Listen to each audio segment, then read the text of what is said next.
Today, we'll talk about what venue is and how it can completely change the outcome of a really high-profile murder case. I'm attorney Sina Rez Law, and if you're interested in videos that break down complex legal issues in ways that everyone can understand, click the little subscribe button.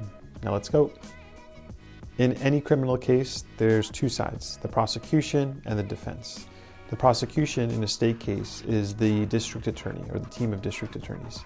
And they are government employees and they are the ones trying to prove someone's guilt. On the other side, we have the defense. The defense tries to prove that someone is not guilty. The defense attorney can either be a public defender or group of public defenders, those would be government employees, or it could be a private attorney. Now, because the prosecution and defense have completely different interests in the case, they will disagree on just about everything, including venue. Venue is incredibly important.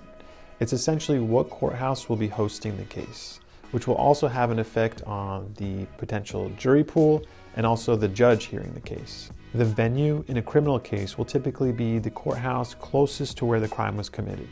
So I can pretty much guarantee that the defense for the officer who's charged with the murder of George Floyd will file a motion with the court asking them to change the venue to somewhere where they feel is more favorable to them. Just because they file that motion doesn't mean that it's going to be granted. In fact, it's a motion that is rarely granted. So there are some situations where a change of venue is appropriate, and it really comes down to whether a defendant can get a fair trial or not. Things that are considered are pre-trial publicity, the political atmosphere, and the bias among potential jurors. The last time I can remember a motion like that being granted was in the Rodney King case. The case was moved to Simi Valley, which is a more conservative area, a more police-friendly area, and that strategy proved to be very effective.